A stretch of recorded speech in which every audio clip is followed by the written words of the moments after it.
غیروں کی تکلیف کرنا، پوری رات بس گیم کھیلنا یا کسی کے ساتھ چیٹنگ میں پوری رات بسر کرنا ہے، حالات خراب ہے کہ راستہ بدلنا تو ہے، کچھ برائیاں آئی تو ہیں، لیکن میں اس کشت ویراں سے نا امید نہیں۔ ایک بار میرے ساتھ ایک معاملہ ایسا بھی پیش آیا، ممبئی کی سرزمین پر ایک نوجوان، میں ایک کسی دعوت میں تھا، وہ لڑ رہا تھا، کسی سے لڑ رہا تھا، مکے مار رہا تھا، گھون سے مار رہا تھا، سامنے والے کے دانت ٹوٹ گئے، خون آ رہا۔ لوگوں نے کہا حضرت اس کو سمجھائیے، لڑتا بیٹھتا رہتا ہے لیکن آپ کی مان لے۔ میں نے اس کو بلایا، بیٹا یہ کیا کرتے رہتے، اچھا لگتا ہے؟ وہ نوجوان کو پورا فیشنیبل، چہرے پر بھی پتہ نہیں کتنے ڈیزائن کیا ہوا ہے، ایک بھی کٹ ہے، پینٹ پٹی ہوئی ہے، بالی پہنا ہوا ہے، پورا ایک الگ انداز کا، لیکن وہ جس کو مکے مار رہا تھا وہ آدمی اس کی زبان سے خون آ رہا تھا، وہ نکلتا رہا۔ میں نے اس کو پکڑ کر کے کہا کہ بیٹا یہ حالات تو اچھے نہیں، یہ کیا لڑنا بھڑنا ہماری شان ہے، اس طرح سے کسی کو بھرے چوراہے پر تو مکے مار رہے۔ اس نے کہا کہ حضور میں آپ کا ادب کرتا ہوں لیکن بات آج ایسی نہیں تھی، بات یہ نہیں تھی کہ اس نے میرے پیسے دبائے یا اس نے کچھ گالی دیا یا ہمارے کچھ معاملات تھے، بات صرف اتنی تھی کہ وہ میرے نبی کی گستاخی کر رہا تھا، وہ رسول پاک صلی اللہ علیہ وسلم کی گستاخی کر رہا تھا، مجھ سے برداشت نہیں ہوا، میں نے ایک ہی مکہ لگا، دو دانت ٹوٹ گئے۔ اب اس کے بعد میں بولتا تو کیا بولتا، اس سے یہ احساس ہونے لگا کہ اپنی قوم کے ساتھ پھر مجھے احساس ہونے لگا اب بھی گنہگار تو ضرور ہیں لیکن غدار نہیں، گنہگار ہیں لیکن اپنے نبی پاک کے غدار نہیں ہیں۔ جس دن میرے مصطفیٰ کی بات آئے گی ساری دنیا چھوڑ دیں گے، میرے مصطفیٰ کے قدموں کو پکڑ لیں گے انشاءاللہ۔ عزیزان کرام وقار، اے نوجوانوں، میں دیکھ رہا ہوں ہندوستان بھر کے دوروں پر، میں کافی دنوں سے سفر میں ہوں، جس شہر میں جائیں، جس علاقے میں جائیں، یہ نوجوانوں کی بڑی تعداد لبیک یا رسول اللہ، لبیک یا رسول اللہ، یہ جو گونج آ رہی ہے یہ اس بات کی امت کر رہا ہے کہ امت مصطفیٰ کے وہ شیر جوان بیدار ہونے لگ گئے ہیں جس سے پوری دنیا ڈرتی تھی، جس کے سونے کے لیے انہوں نے کافی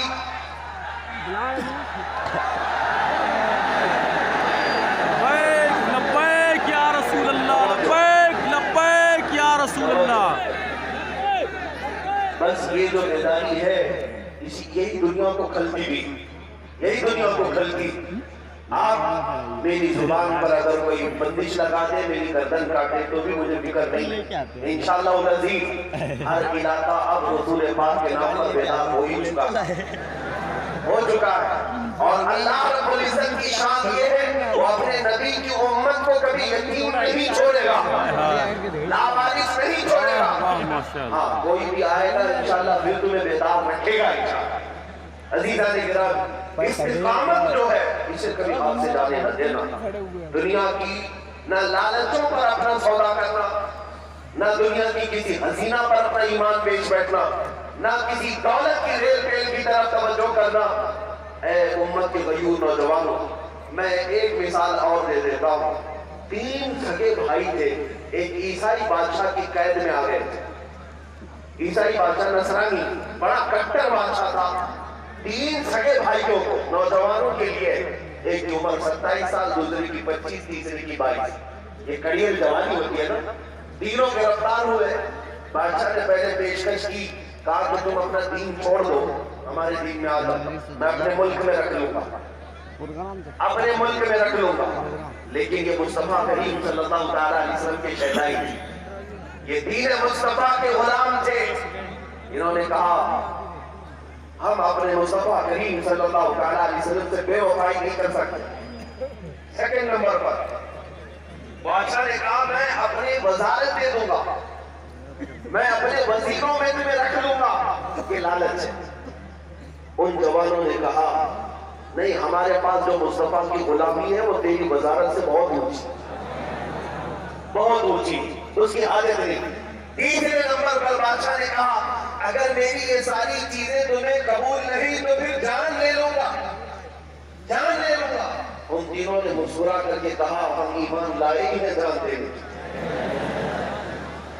ہم لائے ہیں ایمان جان دینے کے لیے شہادت ہے مطلوب و مقصود ہے مومن نہ مال غنیمت نہ کشور خوشائی ہم نکلتے ہی ہیں شہادت کی تمنا لے کر بادشاہ نے کہا یہ جوان بڑی بڑی باتیں کر رہے ہیں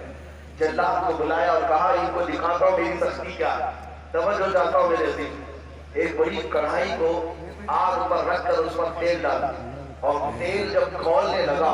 جلاد کو بلایا اور کہا ان میں سے ایک بڑے کو اٹھاؤ اور تیل میں ڈالا پکتے ہوئے گرم تیل میں استقامت کے جو امتحانات ہوتے ہیں وہ ہلکے نہیں ہوتے عشق مصطفیٰ میں دیے جانے والے امتحانات بہت اونچے ہوتے ہیں لہذا ہر امتحان کے لیے تیار رہنا ہر امتحان کے لیے تیار رہنا پکتے ہوئے تیل میں تینوں بھائیوں میں سے بڑے کو اٹھا کر جلاد نے ڈال دیا پورا جسم چرمرا گیا چمڑی جل گئی اور وہ ان کی روح قبض ہو گئی شہید ہو گئی اٹھایا اور باقی دونوں سے پھر کہا اب بھی تمہارے پاس وقت ہے ایک بھائی کو اپنے آنکھوں کے سامنے مرتا ہوا دیکھا ہے تم نے جلتا ہوا دیکھا ہے پکتے ہوئے تیل میں میاں گرم تیل اگر انگلی پر بھی لگ جائے ہمارے دن رات ہم پھو پھو کرتے رہتے ہیں لیکن وہ پورے جسم کو ڈال دیا اس کے بعد جب دونوں کو پھر آفر دیا گیا ان دونوں نے مسکرا کر کے کہا اے بادشاہ اب تو اور بھی سخت ہو چکا اب تو پھر جانا اور بھی سخت ہو چکا ہے ہم اپنے نہ نبی کے ساتھ بے وفائی کر سکتے نہ اپنے بھائی کے ساتھ کر سکتے دوسرے کو اٹھایا جلاد نے اس پکتے ہوئے تیل میں دوسرے کو بھی ڈالا وہ دوسرے کی بھی روح قبض ہو گئی دو جوان بھائی پکتے ہوئے تیل میں جل گئے تیسرا جو تھا وہ کڑی ہوئے جوان 22 سال کا اور یہ جوانی کی جو عمر ہوتی ہے یہ ہمارا ہوتا ہے اکثر آج 18 سال سے لے کر 25 سال کے بیچ جو نوجوان ہیں ان کے خیالات تو آسمانوں پر ہوتے ہیں وہ جلدی انہیں کسی کی بات اچھی بھی نہیں لگتی نہ ماں باپ اچھے لگتے ہیں نہ استاد نہ علماء کیونکہ شیطان سب پر سوار رہتا ہے دنیا ہی اچھی لگتی ہے نفس اس وقت بھڑکاتا رہتا ہے ہر برائی اس کو اچھائی کے ساتھ پیش کرتا ہے لہذا یہ عمر بڑی امتحان کی ہوتی 22 سال کی عمر کا وہ جوان اے نوجوانوں کیا جوانی صرف تمہارے پاس آئی ہے تم کہاں پہ ہو رسول اللہ کے دیوانوں کے پاس بھی تھی لیکن کیسی آئی سنو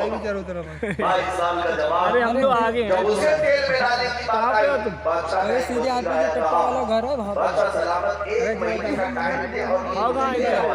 سیدھے آ جاؤ 1 مہینے کے اندر اس کا مائنڈ چینج کر کے لاؤں گا اور آپ کے دین میں اس کو لاؤں گا کہاں ہے میں لے آؤں سے نہیں ہو رہا برسوں سے ہو رہا کوشش تو ہر صدی میں چلی جاؤ بھیا بلیک لیکن لاؤ ایمان والے جو جمے تھے وہ جمے گئے جو کچرا میں وہ چڑھ گئے آج بھی جو کچرا ہے وہ جا رہا ہاں ہمیں اس سے کوئی غرض نہیں اگر ایک وسیم رافضی کتا جاتا ہے تو اسلام پر کوئی اثر نہیں ہوتا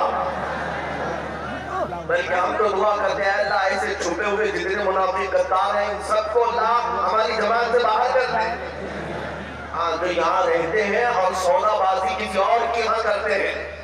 ہوتے یہاں پر ہیں جماعت میں اور مودی کی جھوکی میں بیٹھنا پسند کرتے ہیں یا پھر کسی کی ساڑی میں گزرنا پسند کرتے ہیں اور منافقین کو بھی بے نقاب ہونا چاہیے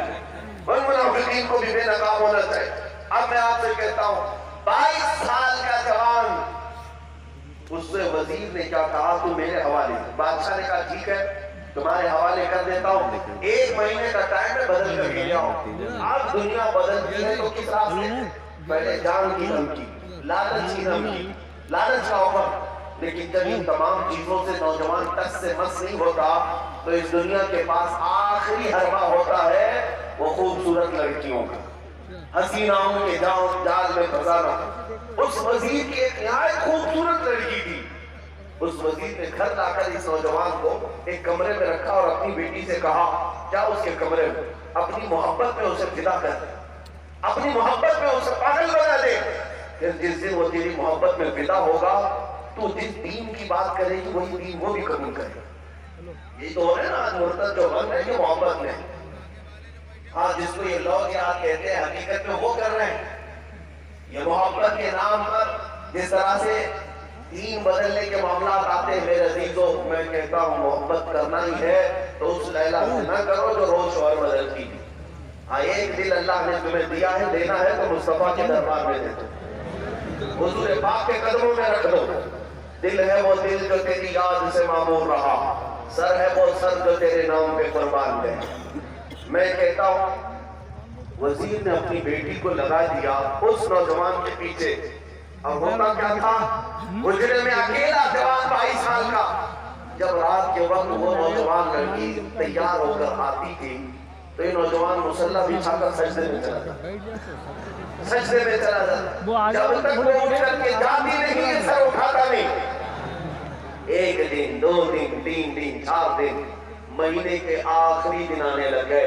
لیکن ایک دن بھی وہ دیکھنے کے لیے بھی سر نہیں اٹھایا، اور وہ کبھی اونگتی تھی کبھی سوتی تھی،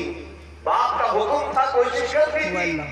اخیر میں اس نے ایک بار چلا کر کے کہا، اے نوجوان پتھر دل آدمی، مجھے دیکھنے کے لیے لوگ قطاریں لگاتے ہیں، بادشاہوں کے شہزادے میرے نکاح کا پیغام بھیجتے ہیں، ایک بار سر اٹھا کر دیکھ تو لے، میرے حسن کو ایک بار دیکھ تو لے۔ اس نوجوان نے سر اٹھائے بغیر کہا، اے حسینہ تو چلی جا دھوکے میں ہے، اس لیے کہ ان آنکھوں میں پہلے سے جمال مصطفیٰ بسا، اس آنکھوں میں مصطفیٰ کا حسن بسا ہے، مجھے پھر دنیا کا حسن دھوکہ بھی نہیں دے سکتا۔ جب اتنی پائے کی بات، اتنی استقامت کی بات، مہینے بھر کے بعد میں 10 سے مصری ہوگا، اچھے اچھوں کا دل بھی پھر جاتا ہے۔ اس خاتون نے کہا، اے نوجوان یہ کرتا ہے کہ میں خود تیرے دین میں داخل ہو جاؤں، یہ کرتا ہے کہ مجھے تجھ سے محبت ہوئی اور میں تیرے دین میں آ جاؤں۔ اور اس نوجوان نے سر اٹھایا، کہا اگر میری نیت ہے تو کلمہ طیبہ پڑھ، جس کا میں غلام ہوں اس غلامی میں تو بھی شامل ہوں۔ وہ خاتون بغیر چوٹ چرا کے ایمان لے آئی، اور اس وزیر کے اب جو بات اصل کرنی ہے سنو، یہ واقعے کو بیان کیوں کیا میں نے، توجہ سے۔ رات کے وقت وہ حسینہ جو دوشیزہ تھی، وزیر کی بیٹی تھی، کہا کہ میں تجھے آزاد کرتی ہوں اور ہم دونوں اس شہر سے نکل جائیں گے، اس کافر سلطنت سے ہم نکل کر کے اسلامی حکومت میں آ جائیں گے۔ اس نے کہا ٹھیک ہے، اس نے راستہ سب بنا لیا۔ رات کے وقت اس نوجوان کو اس لڑکی نے آزاد کیا اور دونوں تنہا رات کے وقت سفر پر نکل پڑے۔ گھر سے نکلے، کوئی دیکھنے والا نہیں تھا، آدھا راستہ طے ہوا، ابھی آدھا راستہ طے ہوا تھا کہ گھوڑوں کے دوڑنے کی آواز بہت تیز، کوئی فوج پیچھا کر رہی تھی، ابھی ڈر گئی کہ شاید بادشاہ کو خبر ہو گئی یا وزیر کو پتا چل گیا کہ ہم دونوں بھاگ گئے، لہذا پوری فوج ہمارے پیچھے لگائی گئی۔ یہ دونوں ڈر کر سہم کر ایک درخت کے پیچھے چھپ گئے، درخت کے پیچھے چھپ گئے۔ وہ گھوڑوں پر آنے والی فوج دوڑتی دوڑتی قریب آئی اور عین اسی درخت کے پاس آ کر وہ فوج بھی رک گئی، اور اس کے بعد اچانک اس فوج سے کسی نے اس نوجوان کا نام لے کر پکارا، فلاں بن فلاں باہر آ جاؤ، اے خاتون تم بھی باہر آ جاؤ۔ اب انہوں نے دیکھا کیا کوئی چارہ نہیں ہے، یہ دونوں جب باہر آئے تو کیا دیکھتے، وہ بادشاہ کی فوج نہیں، اس نوجوان کے وہ دونوں شہید بھائی گھوڑے پر سوار آئے، جس کو بادشاہ نے کھولتے ہوئے تیل میں ڈالا تھا 1 مہینے قبل، وہ دونوں گھوڑے پر سوار ہیں۔ اس چھوٹے بھائی نے حیرت سے دیکھا کہ بھائی آپ یہ کیسے آئے؟ ان دونوں نے کہا، اے ہمارے ننھے بھائی کیا تجھے پتا نہیں، اللہ نے قرآن میں فرمایا جو اللہ کی راہ میں مارے جائیں انہیں مردہ نہ کہو، اللہ نے شہادت کے بعد تو زندگی دی ہے، اور ہم تو آئے ہیں یہ جو فوج تم دیکھ رہے ہو یہ اصحاب بدر، اصحاب احد، اصحاب خندق، اصحاب کربلا کی اللہ کے حبیب صلی اللہ علیہ وسلم کے صحابہ کی ہے جو شہید صحابہ ہیں۔ اور کیوں آئے؟ تم دونوں رات میں اکیلے سفر کر رہے ہو، ہم تمہارے باراتی بن کر کے آئے ہیں تاکہ تمہارا نکاح ہو جائے۔ میرے عزیزو توجہ چاہتا ہوں، نام مصطفیٰ پر جو جمع رہا، ڈٹا رہا، ساری دنیا ایک طرف ہو جائے۔ لیکن اب آپ کو بتاتا ہوں، اس چھوٹے سے بھائی نے اپنے بڑے بھائیوں سے پوچھا کہ آپ کو جب وہ بادشاہ تیل میں ڈال رہا تھا، وہ جلاد اٹھا کر کے کھولتے ہوئے پکتے ہوئے تیل میں ڈال رہا تھا، وہ منظر تو میری آنکھوں سے جاتا نہیں، کیسے گرم تیل میں آپ کی چمڑیاں جل گئی اور روح کم ہو گئی۔ ان دونوں نے مسکرا کر کے کہا، کون سے درد کی بات کرتے ہو، کون سے تکلیف کی بات کرتے ہو؟ جس وقت وہ جلاد اٹھا کر ہمیں تیل میں ڈال رہا سینہ درد محسوس کیا، اس لیے کہ ادھر وہ کڑھائی میں ڈالا، ادھر میرے مصطفیٰ تشریف لائے تھے۔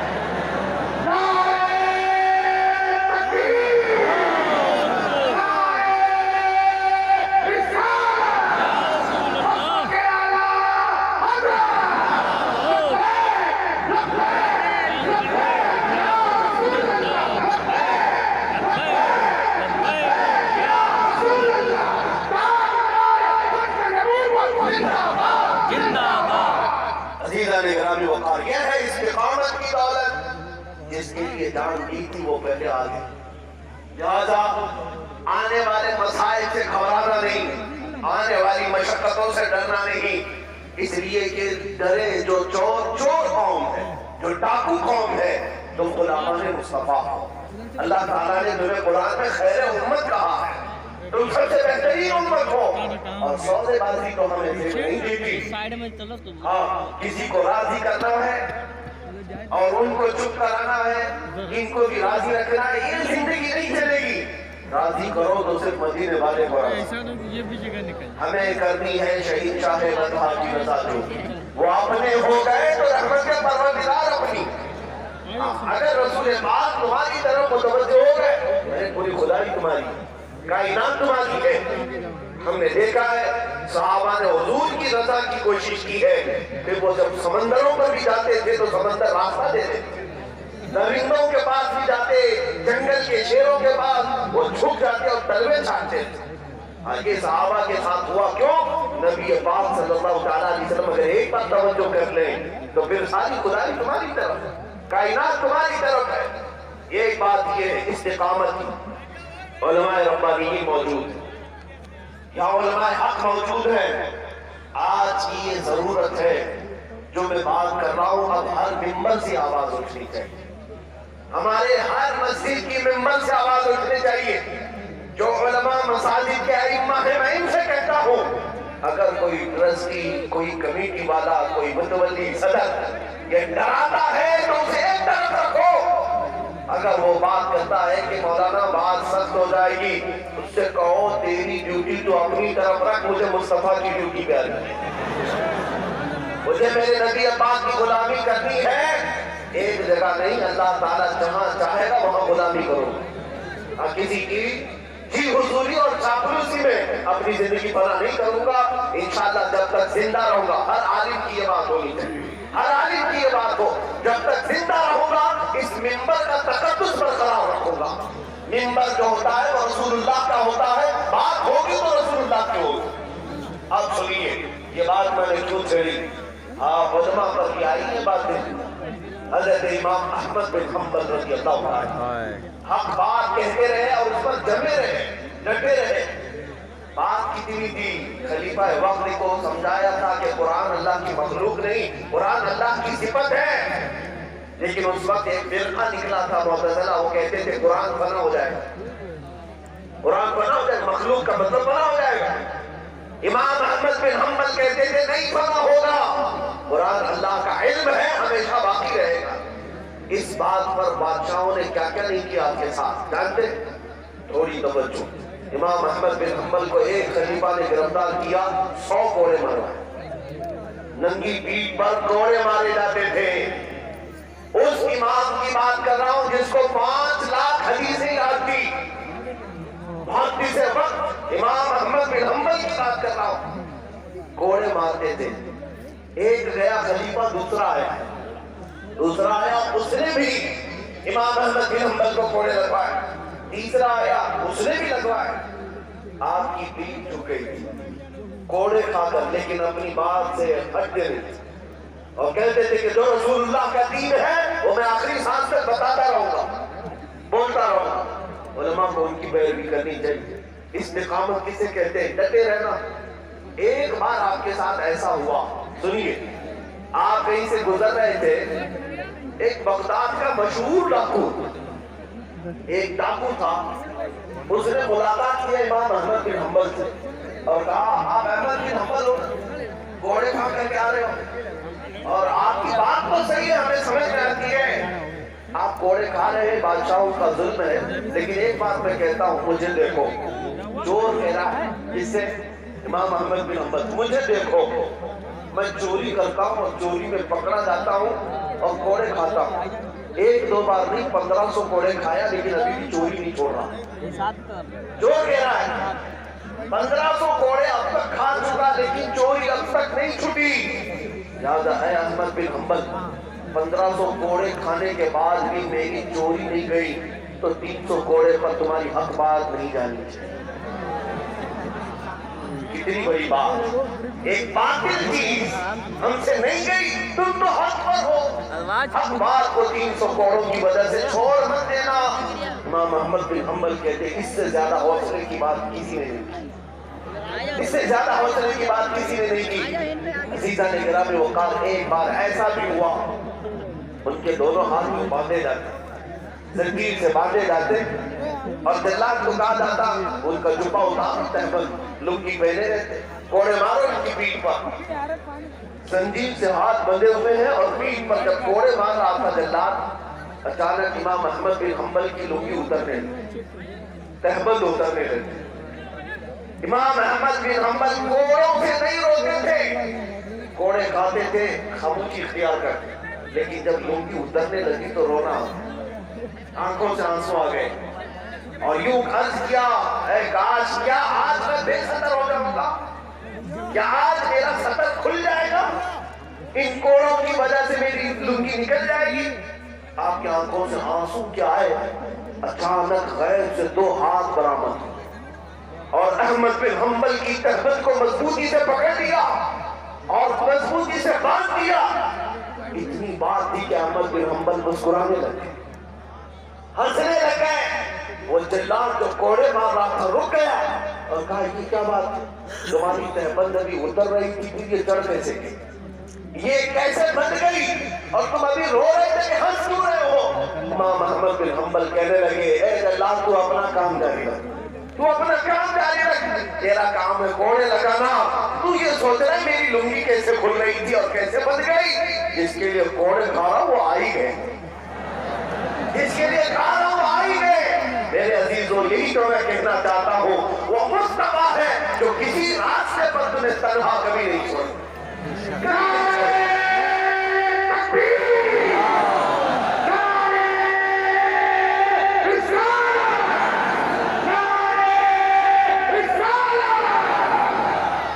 اور اسی لیے آج میں یہی کہتا ہوں اس کے اس کے در پر جا کر اپنی شکایتیں نہیں کرنا، تمہارے لیے تمہارے نبی کافی، مصطفیٰ کریم صلی اللہ علیہ وسلم کا دربار کافی ہے۔ وقت کے امام کو دیکھو اعلیٰ حضرت حاضر بریلوی کو، وہ وقت کے مجدد بھی ہے، امام بھی ہے، عالم برحق بھی ہے، شریعت و طریقت کے سنگم بھی ہے، لیکن ساتھ ہی اللہ نے بڑا زمیندار بھی بنایا، ساری دنیا کی طاقتیں بھی دولتیں بھی آپ کو نوازی گئی، اولاد کی بہترین نعمت آپ کو ملی، ان سے بہتر اولاد کس کو ملی، بہترین اولاد کی نعمت سب کچھ ہے، لیکن ایسے وقت میں جب وہ جبل استقامت مصیبتیں جب آتی تھی دشمنوں کی طرف سے، جب کبھی کوئی چھیڑتا تھا عادت کو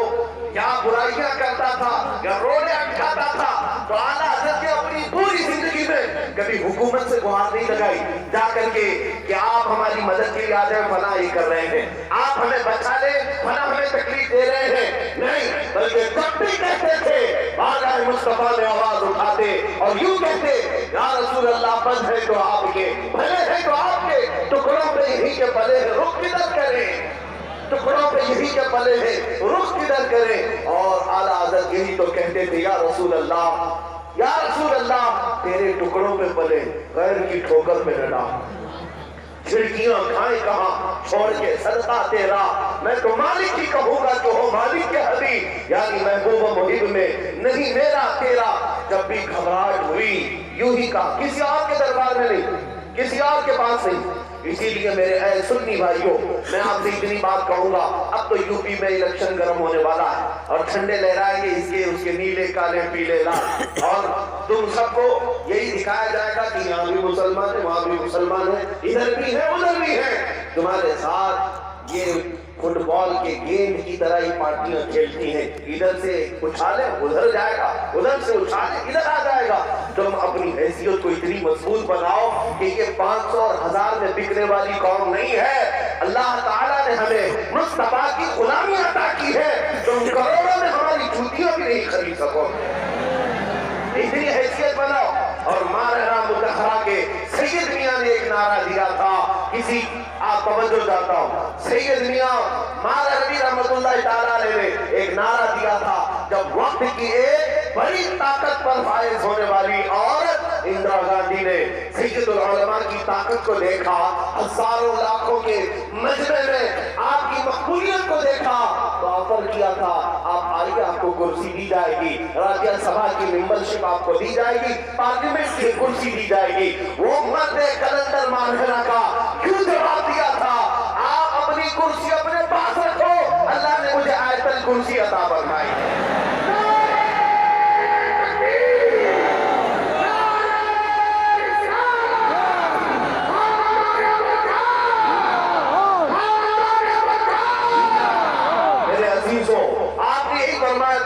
جس کے پاس آیت الکرسی ہو اس اور کسی کرسی کی ضرورت نہیں۔ پھر وہی نعرہ میں آج یہاں پر لگانا چاہتا ہوں، اس سید میاں نے کہا تھا اب تمہارے لیے بہت قریب ہے، حالات بہت قریب ہیں، اس وقت یہی نعرہ لگاؤ، کسی کی جے وجے کیوں پکارے، کیا غرض ہم کو، کسی کی جے وجے کیوں پکارے، کیا غرض ہم کو، ہمیں کافی ہے سید اپنا نعرہ یا رسول اللہ، ہمیں کافی ہے سید اپنا نعرہ، بس اس پر ہمیں جینا ہے۔ میرے عزیزوں، اعلیٰ حضرت فاضل بریلوی رضی اللہ تعالیٰ عنہ کی بات بھی میں یہی کہہ رہا تھا، پوری زندگی بھر وقت کے مجدد نے، وقت کے امام حق نے کبھی طاقتوں سے اور کبھی کسی حکومتوں سے خوف زدہ ہو کر ان کی مدد کے لیے گہار نہیں لگائی، اور یہ نہیں کہا میں بے بس ہوں، بلکہ بارگاہ مصطفیٰ میں کہا ہے یا رسول اللہ، یا حبیب اللہ، تم ہو حفیظ و مقیم، کیا ہے وہ دشمن خبیر، تم ہو تو پھر خوف کیا، تم پہ کروڑوں درود، شافی و نافی ہو تم، وافی و کافی ہو تم، درد کو کر دو دوا، تم پہ کروڑوں درود۔ اور اپنے متعلق عاجزی میں کہا تھا بے ہنر و بے تمیز کس کو ہوئے ہیں عزیز ایک تمہارے سوا، تم پہ کروڑوں درود، گندے نکلنے کمی، مہنگے ہے کوری کے دین، کون ہمیں پالتا، تم پہ کروڑوں درود۔ آقا آپ کا دربار ہی وہ دربار ہے، کر کے تمہارے گناہ مانگے تمہاری پناہ، اور تم پہ ہو دامن میں آ، تم پہ کروڑوں درود۔ دنیا میں کوئی ایسا دربار نہیں ہے جس کی خطا کرنے کے بعد وہ پھر تمہیں بلائے، ایک بار کسی کے ساتھ نافرمانی ہو جائے وہ دھتکار دے گا، لیکن میرے مصطفیٰ کی غیرت مندی اتنی ہے کہ 1000 بار ان سے روٹھنے والا پھر واپس آتا ہے تو وہ مصطفیٰ یوں کہتے ہیں آجا میرے دامن میں پھر سے پناہ لے لے، آتا ہے فقیروں پہ انہیں پیار کچھ ایسا، خود بھیگنے اور خود کہے منگتے کا بھلا، خود بھیگ دے اور خود کہے منگتے کا بھلا ہو۔ لہذا اے مسلمانوں، تمہاری حفاظت کہاں سے ہو سکتی ہے، تمہاری حفاظت کہاں سے ہو سکتی ہے،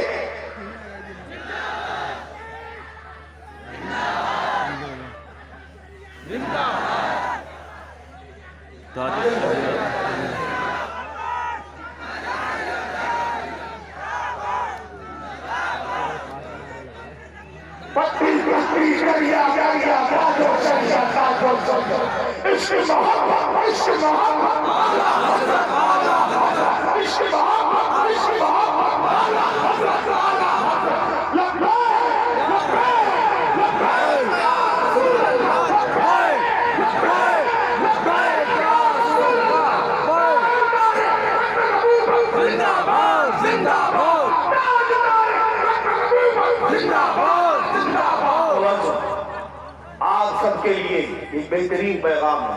اب میں نے استقامت پر جو گفتگو کی ہے میرے عزیزوں، اس کو صرف اور صرف ایک رسمی تقریر سمجھ کر کے نہ چھوڑ دینا، یہ ہماری زندگی کا اسلوب بنا لینا۔ آپ سب میری اس گفتگو کے بعد ایمان کی حالت پر جمے رہیں گے انشاءاللہ، چاہے ہماری گردن پر کوئی تلوار رکھے یا بندوق کی نال رکھے اور کہے کہ رام رام چلا، تب پھر آپ کہنا تو میری نس نس کا ہر بات پر میں اللہ اکبر ہی کہوں، ہر بات پر میں اللہ اکبر ہی کہوں گا، اس لیے کہ ہمارا دین زور زبردستی زبردستی پر لایا ہوا نہیں ہے، ہم نے کسی کے پیسے دے کر کے اسلام نہیں قبول کیا، اور نہ ہی کسی ایسے ویسے کا چہرہ دیکھ کر کے اسلام قبول کیا ہے، بلکہ ہم نے تو صرف مصطفیٰ کے قدموں پر نچھاور ہونے والے ایمان والوں کو دیکھ کر کے اسلام قبول کیا ہے، یا بلکہ ہمیں یہ وراثت میں ملی ہوئی طاقت ہے۔ عزیزان گرامی، اب یہ بات میں سمیٹتے ہوئے اپنی گفتگو کو آپ کے سامنے رکھتا ہوں۔ آپ خوف زدہ نہ ہو، استقامت جمع ہونے کے بعد ساری دنیا ایک بات یاد رکھنا، جب تک اللہ نہ چاہے پوری طاقت مل کر تمہارا بال بیکا نہیں کر سکتا، کچھ نہیں ہو سکتا، کچھ نہیں ہو سکتا جب تک اللہ نہ چاہے۔ یہ تقدیر بھی ہے، اللہ کی ذات پر یقین بھی، یہی ہے تقدیر، اللہ کی ذات پر یہی یقین رکھو۔ سرکار غوث پاک رضی اللہ عنہ ایک بار خطبہ دے رہے تھے، منبر پر کھڑے ہو کر ایک سانپ آیا، چھت سے گرا، آپ کے جبے میں گھس گیا، بہت خطرناک کالا قسم کا سانپ، گردن پر لپٹا، اندر آستین پہ گیا، پھر واپس آیا اور اپنی دھن نکال کر کے سامنے یوں آپ کے چہرے کے پاس، لیکن غوث پاک کا قدم ذرا برابر نہیں گیا، منبر پر کھڑے ہوتے کھڑے رہے۔ کچھ لوگ ڈر کر کے ادھر سے ادھر ہو گئے، اور